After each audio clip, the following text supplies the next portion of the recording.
Assalamualaikum warahmatullahi wabarakatuh.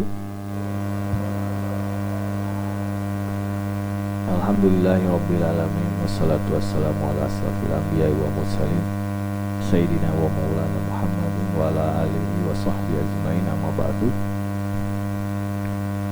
Alhamdulillah, puji syukur kehadirat Allah Subhanahu wa taala karena di hari ini kita masih diberikan kesempatan untuk kembali berkumpul di majelis ilmu, di pengajian bulanan Majelis Ta'lim Al-Mulk Perbankan Maluku, yang tidak terasa kita sudah masuk bulan ke-9 di tahun 2024, bertepatan di bulan Rabiul Awal 1445 Hijriah.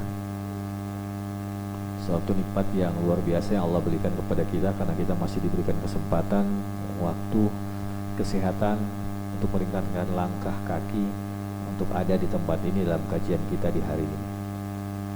Semoga Allah membalas kehadiran Bapak Ibu jamaah sekalian dengan pahala yang melimpah dan menjadikan Bapak Ibu jamaah sekalian sebagai orang-orang yang pilihan di yaumil mahsyar nanti. Salawat dan salam kita panjatkan kepada junjungan kita Nabi besar Muhammad SAW yang beberapa hari ke depan kita akan merayakan hari kelahiran, tepatnya di 12 Rabiul Awal, hari Senin nanti. Kita di hari ini di 9 Rabiul Awal 1445 Hijriah, yang 46 sorry, kita sudah hadir di sini. Semoga kita selalu bersalawat kepadanya, menjadi umat-umat pilihannya, menjadi orang-orang yang selalu mendapatkan hidayah dari Allah karena mengikuti ajaran Rasulullah Muhammad SAW. Bapak Ibu jamaah yang dirahmati Allah, hari ini kita akan dalam kajian masih tentang sejarah Nabi besar Muhammad SAW. Seperti yang sudah kita bahas beberapa waktu yang lalu, hari ini kita akan masuk ke tema. Ketika saya sampaikan tema ini kepada pemateri, kali ini pemateri kita adalah Ustadz Husain Abdul Aziz Arbi LCMA. Beliau sampaikan ke saya, Bang Fadli, ini kita bahas perang, ada 6 perang kita bahas dalam sehari ya. Saya bilang, ya Ustadz, diatur-atur sajalah. Karena kalau bahas perang ini ada 6 perang dengan asal-muasal sebab terjadinya itu, satu perang aja bisa makan 1 jam ya Ustadz ya, lebih. Apalagi ini ada sekitar 6 sampai 7 dan ada perjanjian. Tapi kita akan coba sebelum membahas beberapa perang yang penting, yang di dalamnya itu apa sih yang menyebabkan sampai terjadi perang-perang itu. Mungkin sudah ada yang kita tahu, perang Badar seperti apa, perang Uhud seperti apa. Tapi ada beberapa yang kita mungkin belum tahu penyebabnya. Nah, hari ini Ustadz Husain akan membahas dengan kita seputar itu semuanya. Kepada Ustadz, waktu dan tempat dipersilahkan. Bismillahirrahmanirrahim. Assalamualaikum warahmatullahi wabarakatuh. Alhamdulillah wassalatu wassalamu ala Rasulillah Muhammad ibn Abdullah wa ala alihi wa sahbihi mawala wa la hawla wa la quwwata illa billah. Allahumma 'allimna bima yanfa'una wanfa'na bima 'allamtana warzuqna 'ilman nafi'a. Allahumma la sahla illa ma ja'altahu sahla wa anta taj'alul hazna was-sa'ba idza syi'ta sahla. Rabbi shrah li sadri wa yassir li amri wahlul 'uqdatam min lisani yafqahu qawli. Ma ba'd. Jamaah kaum muslimin dan muslimat yang dirahmati Allah Subhanahu wa taala, berbicara terkait dengan Nabi sallallahu alaihi wasallam ini tidak akan pernah ada habisnya. Ya kan? Karena pada bulan ini kita sudah mulai memasuki bulan Maulid, bulan kelahiran Nabi SAW, dan ternyata kewajiban kita terhadap Nabi itu bukan hanya sekedar mencintai Nabi. Ada banyak sebenarnya kewajiban kita terhadap Nabi. Mulai dari wajib untuk beriman, wajib mencintai beliau, wajib untuk mencintai keluarga dan juga keturunan beliau. Itu merupakan hal yang diwajibkan, dan diantaranya adalah sebagai bentuk kecintaan kita terhadap Nabi SAW, wajib juga bagi kita untuk mengenali beliau. Jangan sampai selama ini kita hidup, kita mengaku cinta terhadap Nabi, kita tidak tahu nih siapa orang-orang terdekat beliau, siapa saja istri dan juga pasangan beliau, siapa saja anak-anak beliau, siapa saja sahabat-sahabat yang terdekat dengan beliau, yang menemani perjalanan hijrah beliau. Kadang-kadang kita tidak tahu, tapi nanti giliran ditanya terkait dengan nama-nama artis, oh paham luar biasa. Kemarin ada artisnya yang dia ini menyelingkuhi suaminya. Siapa? Suaminya ini pemain bola. Siapa? Ya Allah, ya kan, tahu kan? Tahu nggak? Ya kan, kadang-kadang kita lebih hafal nama-nama artis dibandingkan nama-nama sahabat Nabi ataupun peristiwa-peristiwa yang pernah dialami oleh Nabi Sallallahu Alaihi Wasallam. Taib. Bercerita terkait dengan perang yang pernah dialami oleh Nabi. Jadi perang itu ternyata terbagi menjadi dua. Perang yang diikuti Nabi itu disebut dengan ghazwah. Ya, istilahnya di dalam bahasa Arab, dalam kitab-kitab sirah disebut dengan istilah ghazwah, ghazwatun. Sedangkan perang yang tidak diikuti Nabi ataupun Nabi hanya sekedar mengirimkan utusan pasukan begitu, baik terjadi perang ataupun tidak, itu namanya bukan ghazwah, tapi namanya adalah saraya. Saraya itu bentuk jamak dari sariyah. Saraya, ada saraya, ada ghazwah. Ghazwah jamaknya adalah ghazawat, yang artinya adalah peperangan yang memang diikuti langsung oleh Nabi. Jadi Nabi memang langsung terlibat langsung begitu, bukan hanya sekedar mengirim utusan. Kalau mengirim utusan namanya bukan ghazwah. Makanya perang-perang yang disebutkan di dalam judul, entah ada berapa, 6 atau 7 perang ini semuanya merupakan peperangan yang diikuti oleh Nabi SAW, atau bisa kita sebut dengan istilah ghazwah. Ghazwah jamaknya adalah ghazawat. Baik. Yang pertama, perang yang kita kenal dengan istilah perang Al-Badr. Ya, perang Badar. Badar itu merupakan nama tempat. Di mana sih letaknya? Dia dekat dengan kota Madinah. Kurang lebih sekitar 200 km lah dari kota Madinah. Itu dekat apa jauh tuh? Kalau orang Amum bilang dekat, dari Al-Fatah ke Batu Merah, ya itu dekat. Tapi ini 200 km, ya lumayan. Ya kan? Lumayan. Dia itu dekat dengan daerah, kalau di Saudi kita lihat ada sebuah daerah pantai, daerah pemukiman baru, sekarang itu menjadi daerah apa? Industri lah.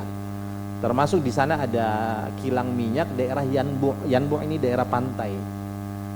Ya. Jadi Yanbu itu di daerah pantai. Di Madinah ini kan sumber airnya, mata airnya kan sulit. Rata-rata mereka masih menggunakan air sulingan yang berasal dari laut. Nah, dari mana? Dari Yanbu itu sendiri yang digunakan untuk mandi. Itu air sulingan, rata-rata air sulingan. Tidak langsung dari air tanah, tidak. Kebanyakan air yang diolah kembali atau air laut yang diolah begitu. Baik. Jadi jaraknya kurang lebih sekitar hampir 200 km. Badar, ya. Dan di antara penyebab kenapa terjadinya peristiwa perang Badar itu sebenarnya Nabi SAW tidak memiliki niat sama sekali untuk melakukan peperangan, tidak. Nabi pada saat itu hanya memiliki keinginan untuk mengambil kembali harta umat Islam yang mereka tinggalkan ketika melakukan perjalanan hijrah, ya. Karena umat Islam ketika hijrah ini kan meninggalkan semua hal, mereka tidak membawa apa-apa. Bahkan banyak di antara sahabat yang cuma bawa badan saja, hanya menggunakan pakaian yang mereka kenakan. Selebihnya mereka tinggalkan. Sebelum terjadinya peperangan Badar, Nabi SAW memerintahkan kepada para sahabatnya untuk apa? Mencegat kafilah dagang, yang mana harta tersebut itu merupakan harta umat Islam yang mereka tinggali. Sehingga ketika diambil oleh orang-orang kafir, mereka putar nih, mereka kelola. Ya, dengan apa? Dengan cara didagangkan harta tersebut.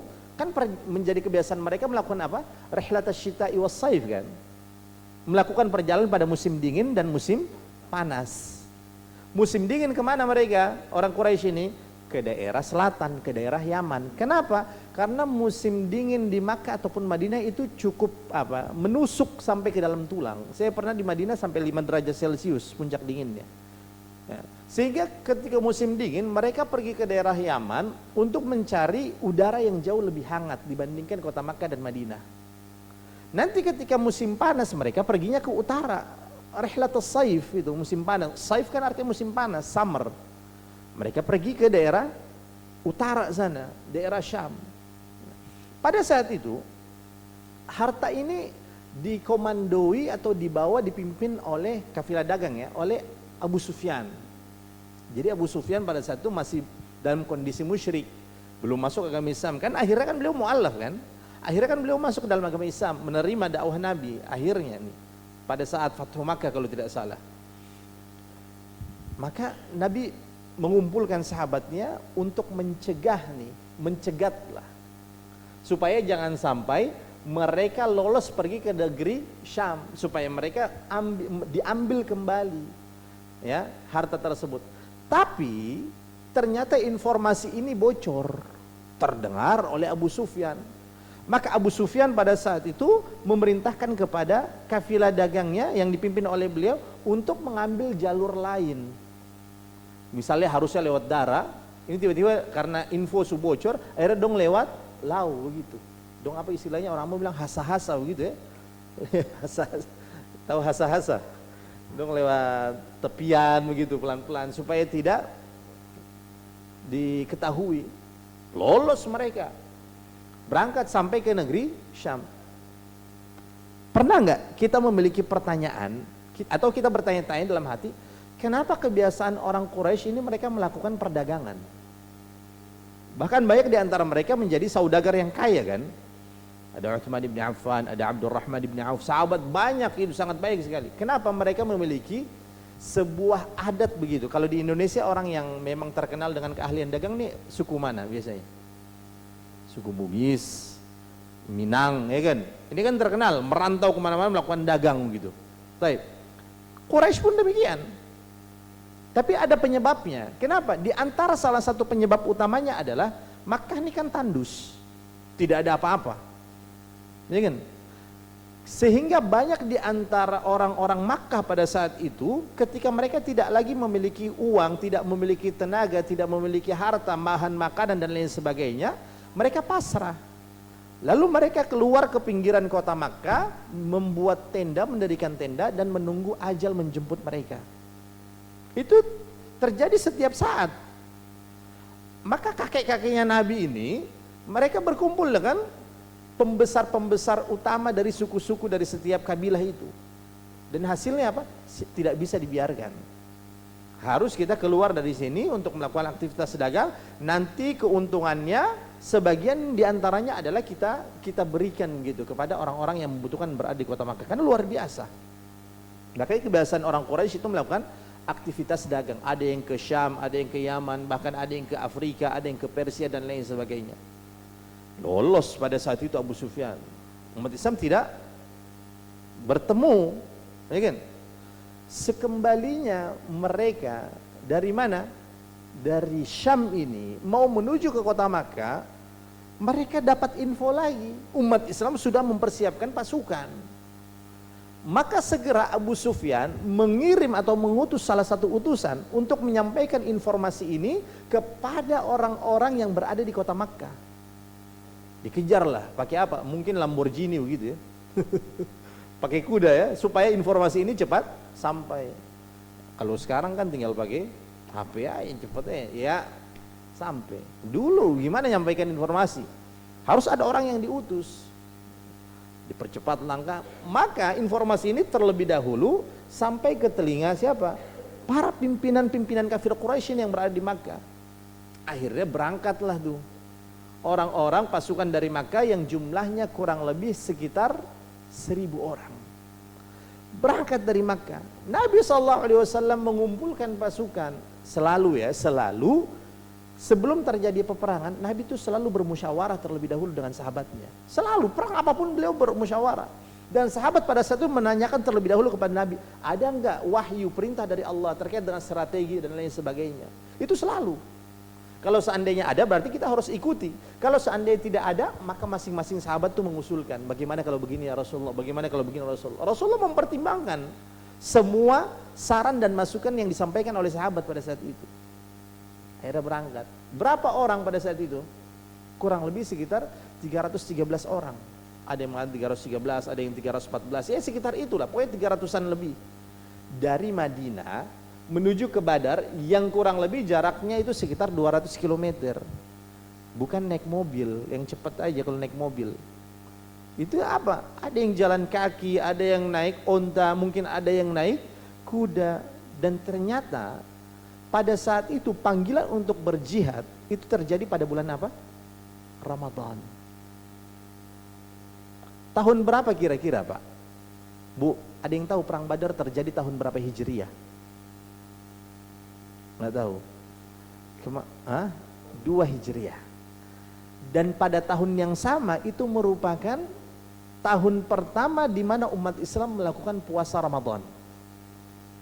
Jadi ayat ya ayyuhalladzina amanu kutiba alaikumusiyam kama kutiba alal ladzina min qablikum la'allakum tattaqun itu diturunkan pada tahun 2 Hijriah. Sehingga bulan Ramadan ini, bulan Ramadan tersebut itu merupakan Ramadan pertama yang mereka lakukan. Akhirnya apa? Karena ini ibadah puasa pertama, mereka tidak mau nih ketinggalan keutamaan puasa di bulan Ramadan, sehingga mereka dalam kondisi berpuasa begitu. Ini kan luar biasa. Walaupun musafir ya, tetap mereka sedang tetap melakukan ibadah puasa. Maka pada saat itu singkat cerita umat Islam yang terlebih dahulu tiba di daerah Badar. Dan para sahabat memberikan masukan kepada Nabi, kita harus mencari tempat yang ada sumber airnya. Ya. Sumber air, sehingga ketika orang-orang kafir sampai tiba, ini kan mereka acak-acakan nih, berantakan nih, tidak terstruktur dengan rapi, tidak tersusun dengan rapi barisannya. Kan lebih jauh dari Makkah menuju ke Badar dibandingkan Madinah ke Badar. Dan namanya bulan Ramadan itu rata-rata terjadi di saat di saat musim panas. Maka bisa kita bayangkan bagaimana capek dan lelahnya para sahabat pada saat itu, apalagi mereka orang-orang kafir yang berangkat dari mana? Dari Makkah yang notabene jauh lebih jauh. Kalau dari Madinah hampir 200 km, kalau dari Makkah mungkin 2 kali lipatnya, hampir 400 km. Ini kan luar biasa. Capek kan? Haus. Bekal sudah semakin menipis, maka pada saat itu mereka mencari sumber air, tapi nggak ketemu. Sudah dikuasai terlebih dahulu oleh umat Islam. Singkat cerita terjadi peperangan. Dan sebelum terjadi peperangan, Nabi SAW beliau berdoa kepada Allah. Dan di antara isi doanya, kurang lebih di antara isi doanya, ya Allah, kalau seandainya Engkau tidak memberikan kemenangan di dalam pertempuran ini, maka Engkau tidak akan pernah sama sekali disembah selamanya. Ya, itu doa yang dipanjatkan oleh Nabi SAW. Maka berhadapan nih. Dalam sebuah ayat Allah Ta'ala jelaskan, id antum bil udwatid dunya wa hum bil udwatil quswa warrakbu asfala minkum. Jadi pasukan umat Islam itu berada, taruhlah di bukit ini, dan mereka berada di bukit sana, warrakbu asfala minkum, kata Allah Subhanahu wa taala. Dan pasukan berkuda itu yang mengendarai hewan, entah kuda ataupun onta, mereka berada di bawah. 313 lawan berapa? Lawan berapa? 1000 orang. Berapa kali lipat? 3 kali lipat lebih kan? 3 kali lipat kan? Lebih banyak jumlahnya orang-orang kafir. Secara kasat mata kalah, dengan mudahnya kalah. Tapi ternyata ada 5 keistimewaan yang Allah Ta'ala berikan khusus kepada Nabi dan juga umatnya ini. Nabi Muhammad maksudnya, dan juga kepada umat Islam, yang tidak pernah sama sekali diberikan kepada umat terdahulu ataupun Nabi terdahulu. Dan diantaranya kata Nabi SAW adalah, wa nusirtu birru'bi masirata syahrin. Aku diberikan pertolongan, aku diberikan kemenangan oleh Allah Subhanahu wa taala birru'bi. Dengan apa? Dengan Allah Ta'ala tuh akan mengirimkan rasa takut kepada musuh-musuh Allah masirata syahrin, selama 1 bulan perjalanan. Jadi jangan kita kira walaupun jumlah mereka 3 kali lipat lebih banyak, dengan begitu mudahnya mereka akan menganggap bahwa mereka menang. Tidak. Selama 1 bulan sebelum terjadi peperangan, 1 bulan perjalanan, sudah terdapat rasa takut yang begitu mencekam di dalam hati mereka. Hati lombo, ingin hati lombo, nyali sing ada, walaupun jumlahnya luar biasa, amunisinya luar biasa, berangkat 1000 orang lawan 300, ini kan seharusnya dengan begitu mudah. Tapi ternyata Allah Ta'ala berikan pertolongan. Di sana, saya pernah ke sana. Jadi Badar ini merupakan daerah padang pasir. Pasirnya betul-betul halus. Kalau Makkah, Madinah rata-rata tanahnya itu bebatuan. Sedangkan daerah Badar itu pasir, yang kita lihat padang pasirnya itu sudah daerah Badar itu diantaranya ya, diantaranya. Pasir yang halus yang ketika kita masuk, kita menginjakkan kaki kita masuk, begitu. Kan susah ya kalau ketong pi ke pantai yang pasirnya halus nih, yang saking halusnya kadang lari saja, jangankan lari, untuk jalan saya susah. Ini padang pasir yang lebih halus lagi sehingga kita jalan, kaki kita itu sampai masuk begitu. Ada sebuah bukit di sana, bukit padang pasir juga, namanya Jabal Malaikah, bukit malaikat.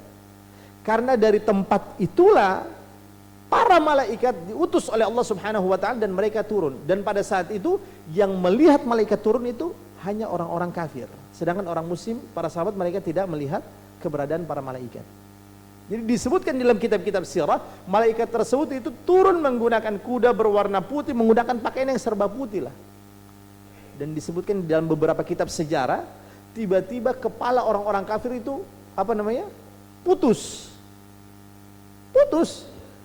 Padahal sahabat tidak ada yang memotong mereka, tidak ada yang menebas mereka, kepala mereka, tidak ada. Dan memang pada saat itu Allah Ta'ala memberikan pertolongan yang nyata, ya. Dan akhirnya orang-orang Makkah kafir, tentunya orang-orang Makkah yang kafir ini, mereka kembali ke kota Makkah dengan membawa kekalahan yang luar biasa. Korbannya kan banyak sekali. Dan di antara korban-korban itu adalah keluarga terdekatnya dari Hindun. Ya, mungkin kita pernah mendengar nama Hindun. Ya. Umat Islam kembali ke Madinah membawa kemenangan, orang kafir pulang ke tempat mereka, negeri Mekah, dengan membawa kekalahan yang luar biasa. Kan menyakitkan. Sedangkan orang-orang Mekah ini mengira sudah menang dengan begitu mudah, tapi ternyata kalah. Korban jatuh luar biasa. Ghanimah diambil oleh umat Islam pada saat itu. Mulailah dibuat strategi perang, strategi untuk menyerang kembali, istilahnya untuk balas dendam lah. Maka pada tahun berikutnya, tadi perang Badar tahun berapa Hijriah? Perang 2, berarti tahun berikutnya, tahun ke-3 Hijriah. Karena dendam ini, yang bisa ini masa ketung bangsa yang terhormat, terpandang, tiba-tiba dengan begitu mudahnya dikalahkan oleh umat Islam yang notabene mereka ini baru ini, pemula, masih newbie, ya kan? Sedangkan ketung supro, ya kan istilahnya begitu kan. Maka mereka mengumpulkan kembali pasukan nih. Berangkat berapa orang pada saat itu? Perang Badar berapa orang? Perang Uhud. Berapa orang? Ada yang tahu? 3.000 orang. 3 kali lipat dari jumlah mereka pada saat perang Badar. Baik. Sebelum kita bercerita perang Uhud. Uhud itu diambil dari kata ahad. Kalau ahad artinya satu. Uhud ini maksudnya adalah kumpulan bukit-bukit yang menjadi satu, karena gunungnya, bukitnya itu panjang, kurang lebih panjang itu 7,5 sampai 8 km panjangnya, ya. Memang tingginya tidak terlalu tinggi, beda dengan gunung-gunung yang berada di Indonesia yang sampai ribuan. Kalau di sana tidak, apalagi Gunung Uhud itu sebenarnya tidak terlalu tinggi, tapi dia memiliki keistimewaan. Rasulullah SAW beliau pernah menjelaskan, Uhud jabalun yuhibbuna wa nuhibbuh. Gunung Uhud ini merupakan gunung yang mencintai kami dan kami pun mencintai gunung Uhud. Berarti kalau seandainya kita tidak cinta terhadap gunung tersebut, perlu dipertanyakan keimanan kita. Nabi sampaikan, jabalun yuhibbuna wa nuhibbuh. Gunung yang mencintai kita, yang mencintai keturang, dan ketung pun wajib untuk mencintai gunung Uhud ini. Dalam hadis yang lain, dalam riwayat yang lain, Rasulullah pernah menjelaskan, Uhud jabalun min jibalil jannah. Gunung Uhud ini merupakan salah satu gunung yang akan menjadi penghuni surga, gunung-gunung yang akan berada di surga. Ya, maka wajib bagi kita untuk mencintai gunung Uhud. Pernah suatu ketika, ini ada kejadian lain sebelum terjadi perang Uhud, maksudnya yang terjadi di gunung Uhud. Nabi SAW beliau menaiki bukit Uhud, ya, menaiki gunung Uhud ini bersama dengan Abu Bakar, Umar, dan Utsman bin Affan radhiyallahu taala anhum. Tiba-tiba gempa, tanah goyang, bergetar. Ada yang menyebutkan karena saking gembiranya gunung Uhud pada saat itu dinaiki oleh Nabi. Pokoknya ala kulli hal, dia itu gempa lah, bergetar, bergoyang. Orang umum bilang apa? Tanah goyang, ya kan? Pokoknya dia bergoyang lah. Maka Nabi SAW beliau menghentakkan kakinya, Jadi kakinya dihentakkan begitu ke gunung sambil mengatakan usbut ya Uhud, usbut ya Uhud. Tenang wahai Uhud. Tenanglah wahai Uhud. Fa inna alaika nabi, karena di atasmu itu terdapat nabi. Was-Siddiq, dan Abu Bakar As-Siddiq. Dan beliau lanjutkan wasyahidan, dan 2 orang yang akan mati syahid. Pertanyaannya, siapa yang meninggal duluan? Nabi atau Umar dan Utsman? Siapa yang meninggal terlebih dahulu? Nabi Muhammad atau Umar dan Utsman? Nabi yang terlebih dahulu meninggal kan? Setelah Nabi meninggal kan ada Khalifah Abu Bakar. Setelah Abu Bakar meninggal ada Khalifah Umar. Setelahnya Utsman, setelahnya Ali kan? Tapi kok bisa Nabi katakan wasyahidan, dan 2 orang yang akan meninggal dalam kondisi syahid, padahal Nabi Muhammad yang meninggal terlebih dahulu. Ternyata untuk permasalahan hal-hal yang gaib seperti ini, ada beberapa hal yang Nabi SAW itu sudah diberikan informasi terlebih dahulu oleh Allah. Begitu. Ya. Contoh hadis Arba'in Nawawi yang kedua, Nabi datangi oleh malaikat Jibril, ditanya terkait dengan kapan datangnya hari kiamat. Pernah mendengar hadis itu? Pernah ya? Mata sa'ah, kapan terjadinya hari kiamat? Apa yang dikatakan oleh Nabi kepada malaikat Jibril yang menyerupai seorang laki-laki? Mal mas'ulu anha bi'alam minas sa'il. Kata Nabi, tidakkah yang menanyakan hal ini itu lebih mengetahui kapan sebenarnya hari kiamat dibandingkan yang ditanya? Kurang lebih seperti itu. Kenapa? Karena yang menyampaikan seluruh informasi kepada Nabi kan malaikat Jibril, ya kan? Berarti apa? Yang selalu interaksi dengan malaikat Jibril, seharusnya malaikat Jibril yang lebih tahu permasalahan itu dibandingkan Nabi. Setelah itu malaikat Jibril bertanya kepada Nabi, apa? Kalau begitu akhbirni an amaratiha. Kalau begitu berikan aku pengetahuan informasi terkait dengan amaratiha. Apa maksudnya amaratiha? Bukan amarah, bukan. Tapi tanda-tandanya. Tanda-tanda hari kiamat. Sebelum terjadi hari kiamat itu apa saja? Maka Rasulullah katakan apa? Di antara tanda-tandanya adalah antalidal amatu rabbataha, ketika seorang budak melahirkan tuannya. Antalidal amatu rabbataha wa antaral hufatal uratal alata ri'a asya'i yatatawaluna fil bunyan, dan ketika engkau melihat orang yang tidak menggunakan sendal, orang yang telanjang, yang tidak menggunakan sendal, yang tidak menggunakan pakaian, yang tadinya apa? Ri'a asya'i, penggembala hewan ternak. Yatatawaluna fil bunyan, mereka berlomba-lomba untuk apa? Membangun gedung-gedung pencagar langit. Ini Rasulullah ingin menggambarkan situasi di mana? Jazirah Arab. Dulu kan Jazirah Arab miskin, orangnya penggembala kambing, mungkin tidak menggunakan sendal, mungkin tidak menggunakan baju, hanya celana saja, ya kan? Karena saking miskinnya.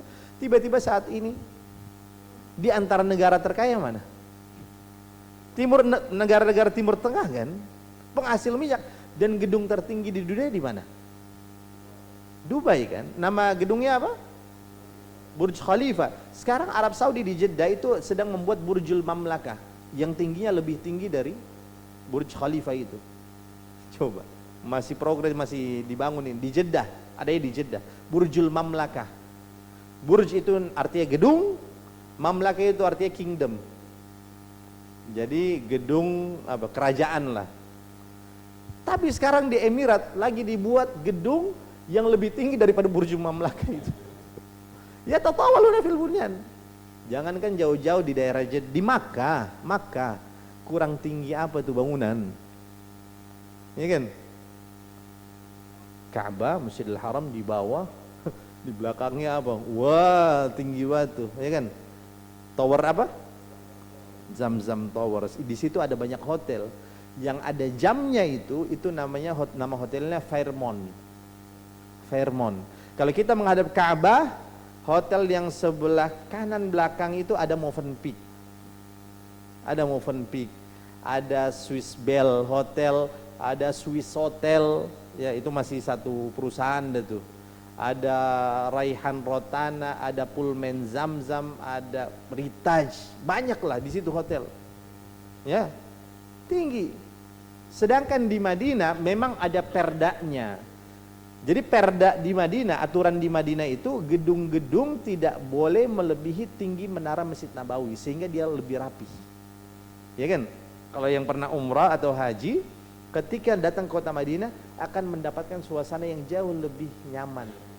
Lihat tata kotanya lebih rapi dan lain sebagainya. Karena memang secara geografisnya pun beda ya antara Mekah dan Madinah. Kalau Mekah ini Masjidil Haramnya berada di lembah, yang lainnya itu bukit-bukit semuanya. Ya kan, gunung-gunung semuanya. Sedangkan Madinah dia merupakan sebuah wilayah dataran ya, yang betul-betul datar yang diapit oleh gunung-gunung. Jadi samping-sampingnya itu gunung-gunung, tengahnya itu dataran, betul-betul datar. Kalau Mekah enggak. Kalau Mekah itu ada yang di puncak gunung, ada yang di lembah, ada yang, jadi tidak beraturan, sulit begitu. Sehingga kalau di Mekah mau bikin bangunan itu biasanya biayanya sangat mahal sekali. Kenapa? Harus bongkar gunung. Eksa harus main. Dan eksanya ini bukan bongkar tanah. Bongkar apa yang dibongkar? Batu cadas. Kan gunung sana batu cadas semuanya. Jadi biasanya berisik tuh yang tut. Nah, itu. Taib. Jadi itu terkait dengan Uhud ya, Gunung Uhud. Azan. Kita pending dulu mungkin Bang Fadli. Allah Ta'ala alam, kita lanjutkan nanti dalam perang Uhud. Assalamualaikum warahmatullahi wabarakatuh. Waalaikumsalam warahmatullahi wabarakatuh. Assalamualaikum warahmatullahi wabarakatuh. Alhamdulillah kita sudah selesai melaksanakan ibadah sholat maghrib. Kita akan melanjutkan kajian kita untuk beberapa menit ke depan. Karena saya dengan Ustadz baru habis diskusi, pasti ada di antara jamaah yang sudah gelisah juga, mungkin sudah registrasi untuk acara selanjutnya Mbak Daisa di Masjid Al-Fatah bersama Ustadz Hanan Attaqi malam ini Ibu. Cuman yang boleh masuk yang sudah registrasi, yang belum registrasi kayaknya nontonnya dari luar. Ya. Sebelum kita lanjut, saya mengucapkan terima kasih Pak Jalal untuk ruangannya, untuk tempatnya, Pak Rahman yang sudah membantu untuk mempersiapkan ruangan, ibu-ibu wabah yang sudah hadir. Kita akan bahas sedikit terkait dengan perang Uhud yang sudah dibahas oleh Ustadz tadi. Kita belum membahas selanjutnya seperti apa kondisi perangnya dan apa penyebabnya. Kita akan mendengarkan kajian selanjutnya dari Ustadz. Silakan Ustadz. Bismillahirrahmanirrahim. Assalamualaikum warahmatullahi wabarakatuh. Jamaah sekalian, jadi terkait dengan wilayah Madinah, sekali lagi Nabi SAW ketika beliau masuk ke kota Madinah, beliau karena berasal dari Makkah, Makkah ini berada di selatannya kota Madinah ya, sehingga ketika beliau masuk, otomatis kan meninggalkan kota Makkah lewat jalur utara ya, agar sampai ke Madinah. Nah, di bagian selatan kota Madinah itu ada sebuah perkampungan, nama kampungnya itu Quba. Jadi Quba itu merupakan daerah, nama kampungnya sudah, nama daerahnya sudah, kayak Gatong Batu Merah, kayak Gatong di Kabun Cengke, nama wilayah sudah. Dan di tempat Quba itu merupakan daerah yang subur, sehingga sangat banyak sekali perkebunan kurma. Berarti dengan jumlah 3.000 pasukan, mereka bergerak dalam waktu yang bersamaan, tidak akan pernah mungkin bisa dengan jumlah pasukan yang begitu banyak masuk ke dalam kota Madinah melalui jalur Quba, itu tidak akan mungkin. Kenapa? Sempit jalanannya, banyak kebun-kebun kurma. Kalau mereka memaksakan 3.000 orang masuk dalam waktu yang bersamaan, apa yang terjadi? Dengan begitu mudah mereka akan dipukul mundur.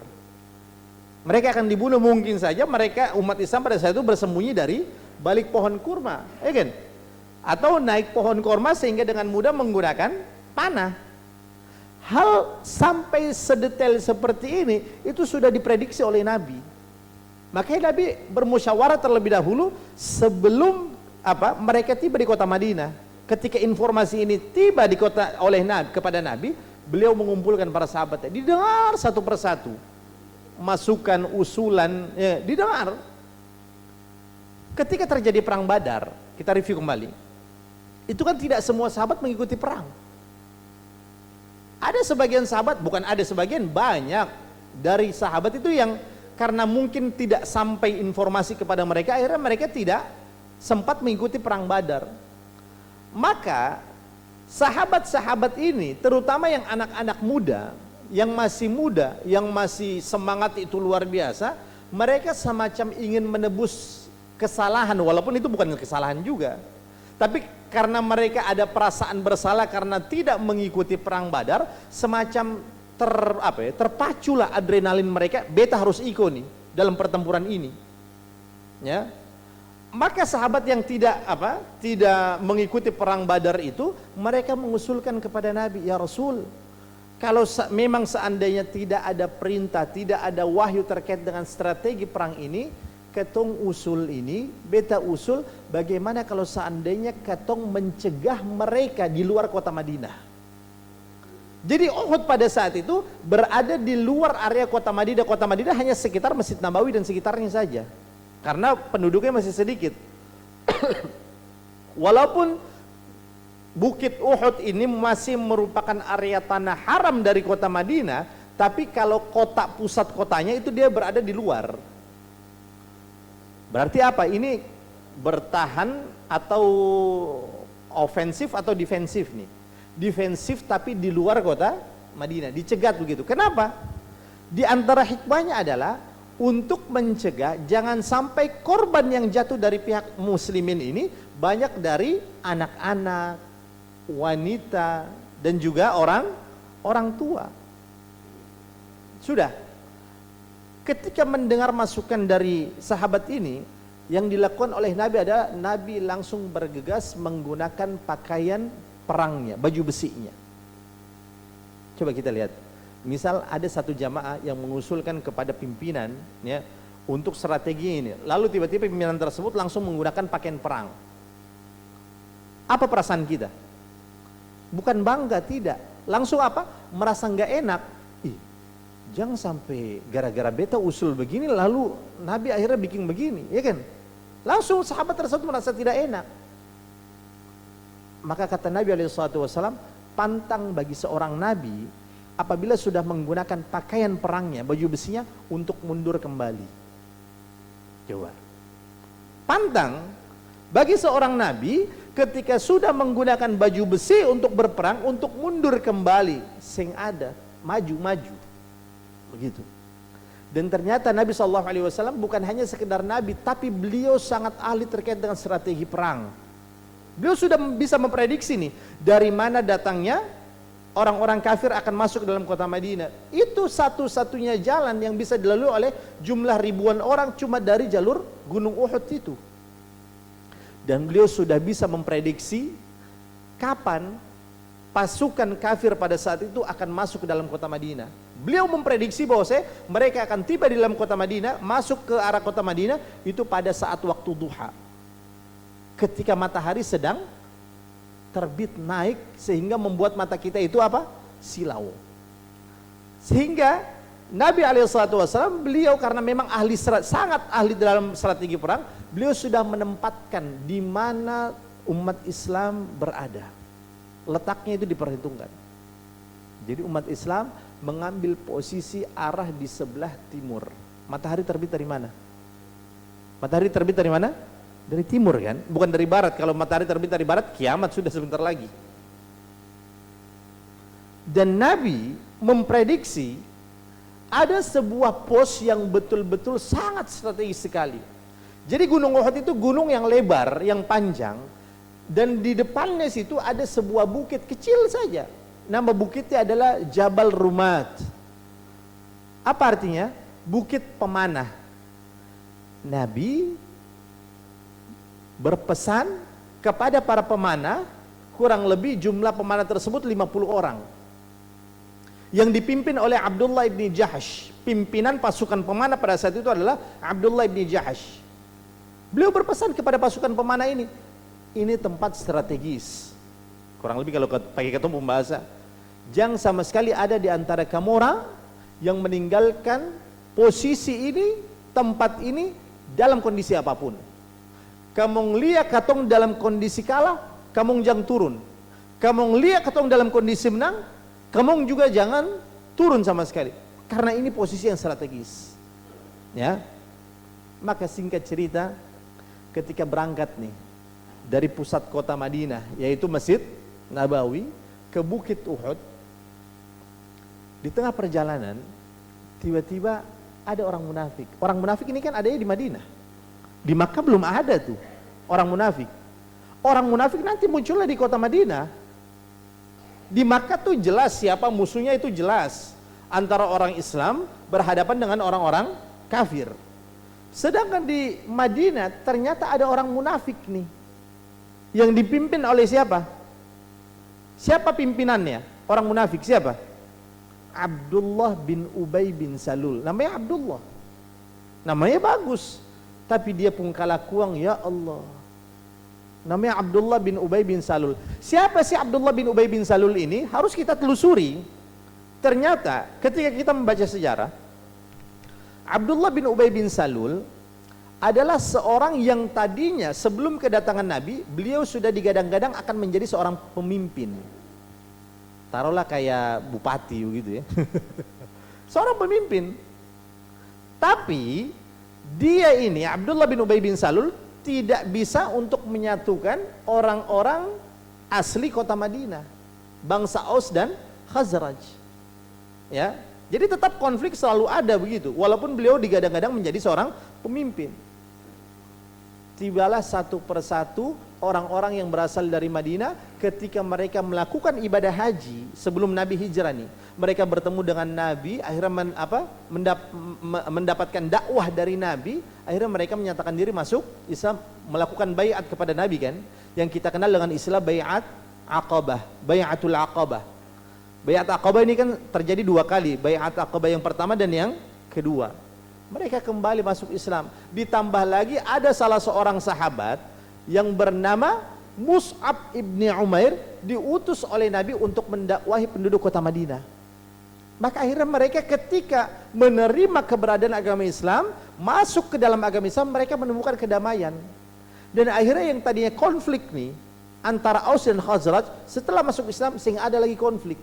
Ditambah lagi ketika Nabi sampai tiba, mereka sepakat menjadikan Nabi sebagai pemimpin mereka di kota Madinah. Abdullah bin Ubay bin Salul yang tadinya sudah digadang-gadang menjadi pemimpin, tiba-tiba merasa ditikung begitu. Tapi dia tidak memiliki masa, karena semuanya sudah terambil hatinya oleh Nabi SAW. Sudahlah, karena tidak memiliki kekuatan, pura-pura masuk Islam sudah. Di tengah perjalanan dari Madinah, anggaplah ini kota Madinah, Masjid Nabawi, ini bukit Uhud nih, Gunung Uhud. Di sini Jabal Rumad kecil. Jabal Rumad kecil di sinilah. Di tengah perjalanan, Nabi ini sempat beristirahat. Sehingga nama daerahnya sekarang itu disebut sebagai tempat Al-Mustarah. Mustarah maksudnya adalah tempat peristirahatan. Karena Nabi sempat beristirahat, capek begitu ya, jalan dari Masjid Nabawi menuju ke Uhud dengan jumlah memimpin pasukan kurang lebih 1000 orang. Tiba-tiba Abdullah bin Ubay bin Salul membisiki umat Islam, menghasutlah. Ingatan, kalau seandainya kamu tetap lanjut perang, kamu pun jumlah itu kalah jauh. 1000 lawan berapa? 3000. 1 lah banding 3. Pasti kalah sudah, saya usah ikut. Dihasut, diajak untuk tidak perang, mundur. Saya ikut perang berapa orang? 300 mundur. Coba bayangkan, 300. Sepertiganya keluar. Dari 1300 mundur, sehingga dari tempat peristirahatan ini yang menuju ke Jabal Uhud itu berapa orang? 700 lawan 1000. Tapi Nabi sekali lagi sangat ahli dalam strategi perang. Beliau menempatkan 50 pemanah terbaik di pos ini. Beliau sudah menunggu di sini. Dan pasukan kafir Quraisy datangnya dari sini. Anggaplah di sini timur, mereka datangnya dari arah barat. Ketika datang, matahari terbit naik, sudah mulai panas. Apa yang terjadi? Apa yang terjadi? Silau dengan cahaya matahari pada saat itu. Pertanyaannya, dong sing pakai kacamata Ray-Ban. Barang su ada, ya kan? Silau, makanya silau karena tidak ada kacamata Ray-Ban itu. Silau. Maka dengan sangat mudah pasukan pemanah pada saat itu memukul mundur pasukan orang-orang Quraisy. Mereka mundur akhirnya. Kebiasaan orang-orang dulu ketika mereka berperang, bukan hanya mereka saja dengan badan mereka sing, tapi setiap kali peperangan mereka pasti akan membawa istri-istri mereka dan juga sebagian di antara anak mereka dan harta-harta mereka. Apa tujuannya? Untuk memacu semangat dan juga adrenalin mereka. Kalau seandainya ketung kalah, ini semua diambil oleh musuh. Makanya dong betul-betul mati-matian untuk memenangkan peperangan. Ya. Dan di antara keistimewaan umat Nabi, dihalalkan bagi kita untuk mengambil ghanimah. Ada lihat keping paling banyak, talam burang di muka ini, emas-emas keping semua. Ya, berharga ini, barang-barang berharga semua. Kalau seandainya katong berada di posisi pasukan pemanah, kita sudah berhasil memukul mundur, mereka meninggalkan harta rampasan, kira-kira katong ambil kesing keping itu. Ya Allah, jangankan ambil, katong menggurebe. Ya kan? Lupa terhadap pesan Nabi, tidak boleh meninggalkan pos ini dalam kondisi apapun, baik umat Islam menang ataupun kalah, tetap di situ. Lupa, tergiur dengan ghanimah harta rampasan, turun, hampir semuanya turun. Manggurebe mengumpulkan ghanimah. Khalid ibn Walid pada saat itu menjabat sebagai pemimpin pasukan berkuda sebelah kanan. Jadi pasukan orang kafir Quraisy itu di tengahnya ini pejalan kaki semuanya, diapit oleh pasukan berkuda di sebelah kanan dan di sebelah kiri.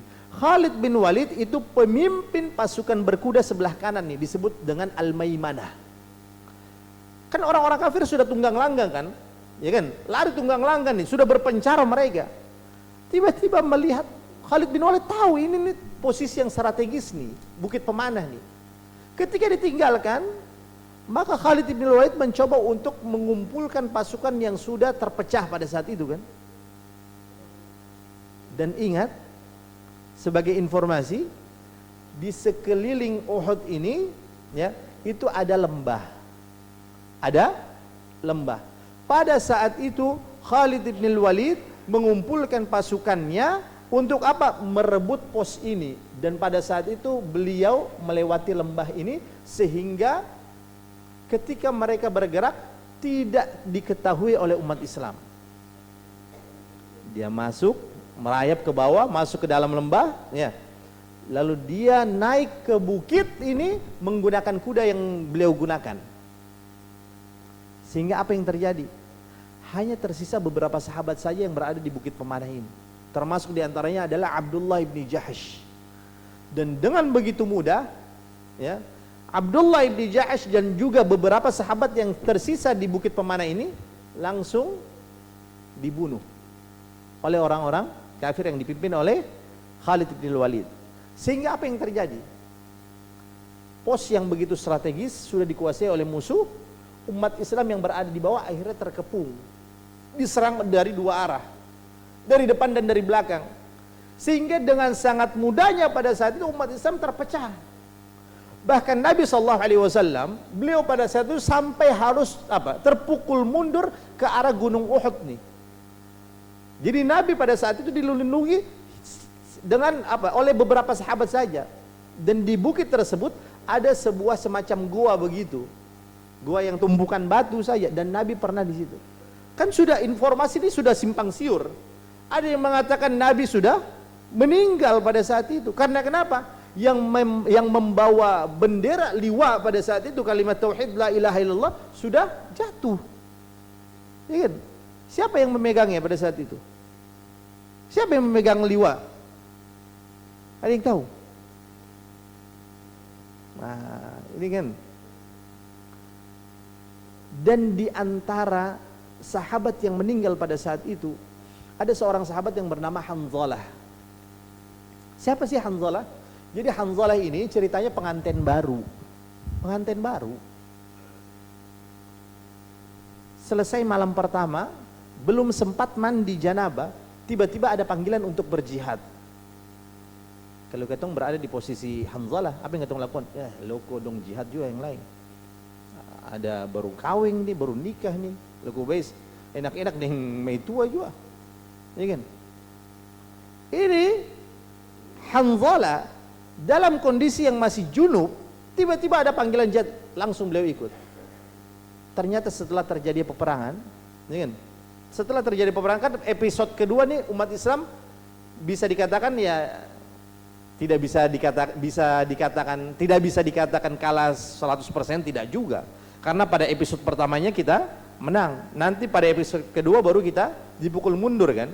Karena terjadinya pembangkangan, ketidaktaatan yang dilakukan oleh sebagian sahabat sehingga Allah Ta'ala langsung memberikan balasan secara cash. Jadi Hanzalah ketika setelah terjadi peperangan, ternyata Hanzalah ini wafat, syahid. Dan pada saat itu tubuh Hanzalah itu basah dengan air. Kan sahabat bingung, siapa yang siram ini? Kan sih nggak ada. Ternyata begitu Nabi menghampiri jenazahnya, jasadnya Hanzalah, beliau mengatakan Hanzalah ini sudah dimandikan oleh malaikat. Sehingga tubuhnya itu basah dengan air. Jadi pertanyaannya, bapak-bapak mau dimandikan malaikat sih? Syaratnya apa? Kahwin, malam pertama belum sempat junub, ikut perang.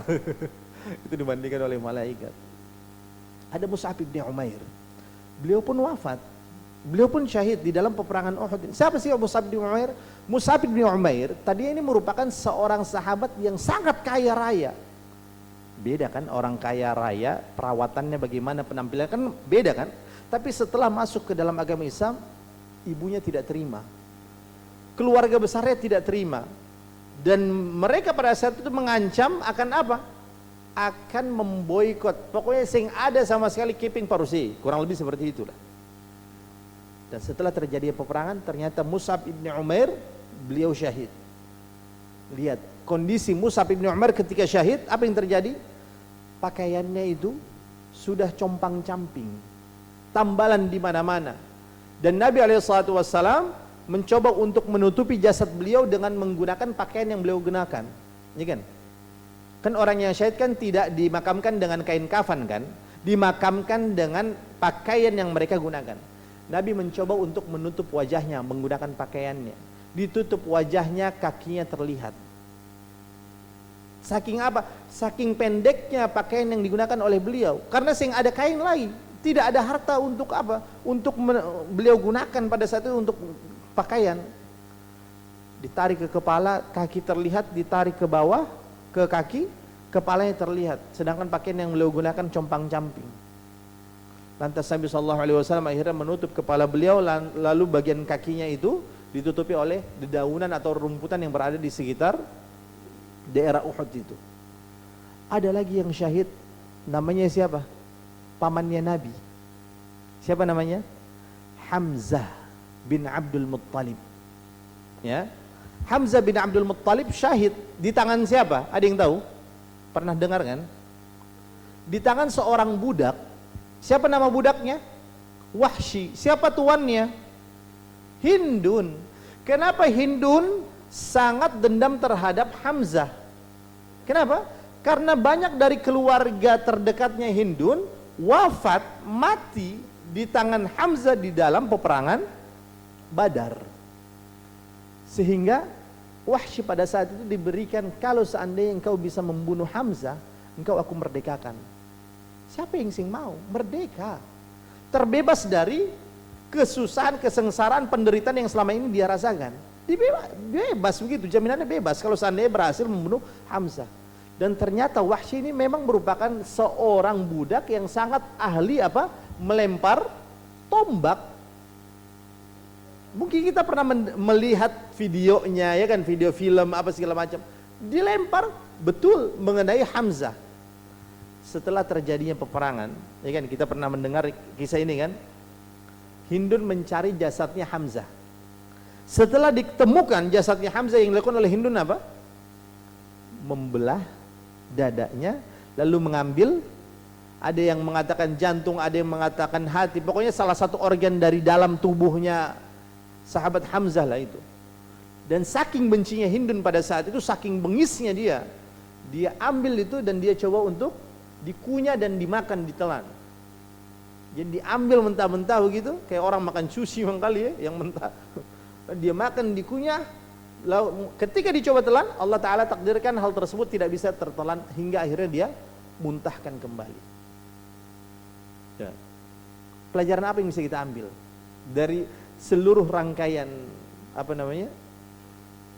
perang Uhud ini yang terjadi pada tahun ketiga Hijriah? Tentu yang pertama, jumlah itu bukan merupakan sebuah jaminan bahwasanya Allah Subhanahu wa taala akan memberikan kemenangan terhadap jumlah yang kita miliki atau tidak. Ya. Tentunya Allah Subhanahu wa taala akan memberikan kemenangan. Syaratnya apa?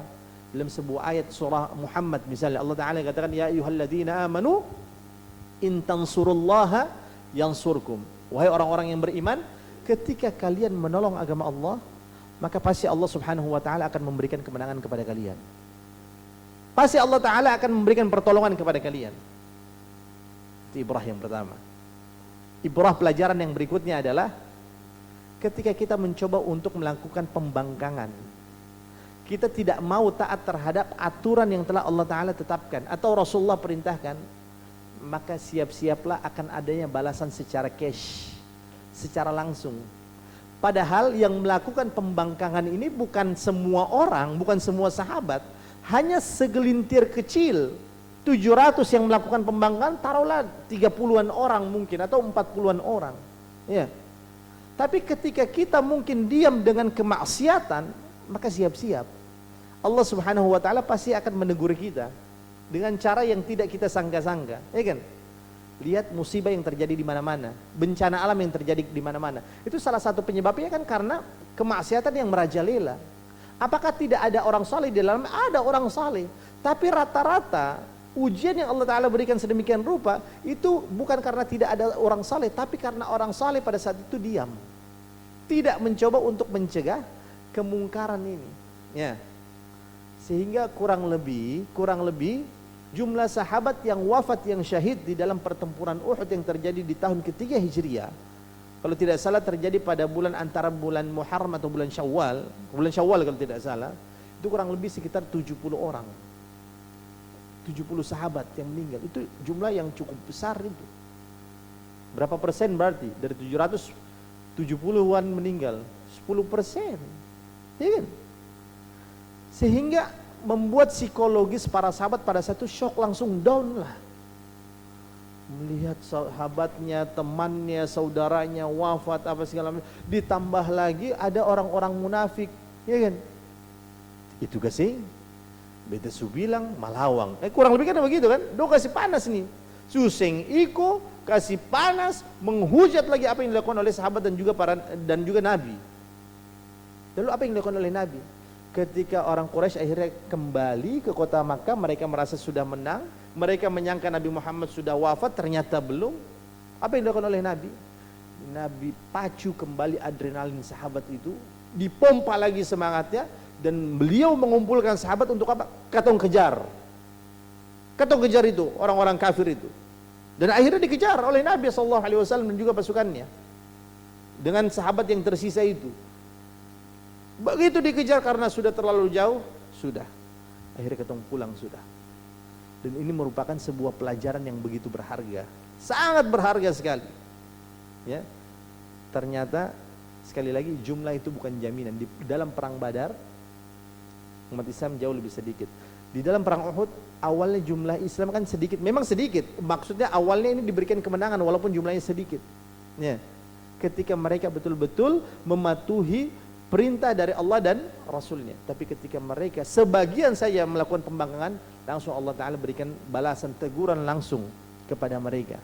Bukan hanya kepada orang-orang yang melakukan pembangkangan, kepada seluruh sahabat yang berada di situ. Dan ini menjadi pelajaran yang begitu berharga. Wallahu Ta'ala alam, khawatirnya semakin lama semakin gelisah. Ustaz, ketemu ikolah Ustaz Hanan Ataki ini. Ya kan? Mudah-mudahan bermanfaat. Berikutnya saya kembalikan kepada Bang Fadli.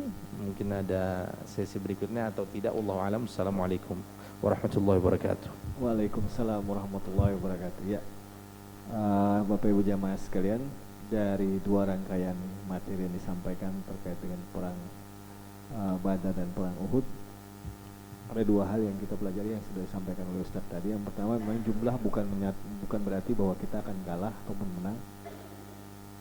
semuanya itu kalau dengan bantuan Allah semua akan bisa saja terjadi. Tapi bagaimana kalau kita mengikuti perintah Allah, berarti kita akan diberikan kemenangan. Tapi kalau kita membangkang pada perintah Allah dan Rasulnya, kita akan menerima akibat dari itu semuanya. Ya, jikalau memang ada Bapak Ibu yang ingin bertanya, kita akan persilakan untuk bertanya. Karena memang saya dan Ustadz sudah ngobrol dari tadi. Ini kalau katong dua bicara sampai habis Isya, berarti yang suruh registrasi akan marah katong dua. Nah, ya memang sih sempat juga tadi bahas dengan Ustadz, kenapa mau ikut ceramah saya mesti pakai registrasi. Ya, biarkan saja. Jadi buat jemaah yang memang sudah siap untuk setelah ini mau ke Al-Fatah, silahkan siapkan KTP karena registrasi memerlukan lagi KTP. Ya, benar, Ustadz kemarin isi materi juga di sana, ternyata disampaikan, ternyata registrasi itu harus bawa KTP. Jadi kalau nama yang didaftarkan tidak sesuai, katanya tidak boleh ikut dalam kegiatan. Makanya Ustadz bilang tadi, ayo kata dua cepat-cepat selesai supaya jamaah bisa antri untuk kajian berikutnya di Al-Fatah. Jadi sholat Isya di sana, tapi tadi malam kita sudah coba pelajari situasinya. Jikalau pingin masuk tanpa registrasi, berarti harus sholat Isya di sana. Setelah sholat Isya, tidak perlu keluar ke dalam area acara, duduk saja dari teras Al-Fatah, itu langsung kelihatan panggungnya. Benar, tadi malam kita coba pelajari. Kalau ikut ke dalam area, otomatis kita di paving block itu tidak duduk, bisa jadi kita dalam posisi berdiri atau duduk, takutnya hujan harus lari, duduk saja di teras. Jadi bukan pura-pura, harus masuk sholat Isya, keluar duduk di teras, jangan pindah. Jadi di teras itu jangan pindah. Kalau pindah otomatis turun di bawah tuh ya wallahu alam bisawab, dapat duduk atau berdiri. Itu sudah dicoba dilihat tadi malam, kalau tidak registrasi gimana caranya. Oh ternyata begini. Ibu-ibu juga sama. Kalau pingin nonton, masuk dari area jamaah ibu-ibu, sholat Isya, selesai keluar dari pintu laki-laki, duduk di teras di situ. Jadi kan orang kalau di teras Al-Fatah siapa yang mengusir kasih pindah? Orang datang sholat kok diusir pindah, kan tidak mungkin kan. Kalau di dalam area mungkin masih bisa ada perdebatan, tapi kalau di luar situ kan mungkin. Karena ada 2 videotron yang bisa Bapak Ibu ikuti dari situ. Ya. Jadi kalau memang tidak ada pertanyaan, nah kita akan akhiri kajian kita di hari ini. Karena saya juga paham dengan Ustadz yang di sana juga sementara menunggu, dan itu juga jarang-jarang kapan kita akan ketemu dengan beliau, dengan Ustadz Hanan Ataki. Jadi mungkin bisa dimanfaatkan momen, terutama untuk teman-teman yang masih muda, karena dia kan adalah salah satu founder dari Pemuda Hijrah. Jadi buat teman-teman yang ingin bertemu dengan Ustadz Hanan, boleh. Sekali saya sampaikan kayak tadi, buat bapak-bapak masuk sholat Isya, keluarnya jangan keluar ke area parkiran, langsung duduk di teras, lebih nyaman duduk di situ untuk saksikan kajian dari Ustadz Hanan. Sekaligus saya ingin sampaikan, bulan depan kita akan kajian yang sama dengan Ustadz Husain juga. Karena Ustadz Husain kebetulan akan mengisi kajian ini sampai dengan di bulan Desember. Jadi 4 kali pertemuan terakhir akan bersama dengan Ustadz Husain. Sekali lagi saya ucapkan terima kasih Pak Jalal yang mewakili Pak Rawindra, teman-teman perbankan, teman-teman Bank Indonesia yang mendadak saya hubungi. Bang Rahman cuma bilang, nanti saya coba nego dengan Pak Jalal. Kalau Pak Jalal oke, kita lanjutkan. Karena sempat dibilang, Pak itu gedung lama sudah tidak ada penghuninya. Saya bilang nggak apa-apa, gedung lama saja tidak apa-apa, lebih baik di gedung lama. Karena memang gedung lama masih lebih nyaman kondisinya. Kita akhiri dengan pembacaan doa dari Ustadz untuk menutup kajian kita di hari ini. أعوذ بالله من الشيطان الرجيم بسم الله الرحمن الرحيم الحمد لله رب العالمين اللهم صل وسلم على سيدنا محمد وعلى آل سيدنا محمد اللهم إنا نسألك بأننا نشهد أنك أنت الله لا إله إلا أنت الأحد الصمد الذي لم يلد ولم يولد ولم يكن له كفوا أحد اللهم إنك تعلم أسماءنا وترى مكاننا وتعلم نياتنا وحاجاتنا ومقاصدنا. تقبل ما نتمناه ولا تخيب رجاءنا يا كريم. اللهم يا غني يا حميد يا مبدئ يا معيد يا رحيم يا ودود، أغننا بحلالك عن حرامك، وبطاعتك عن معصيتك، وبفضلك عمن سواك.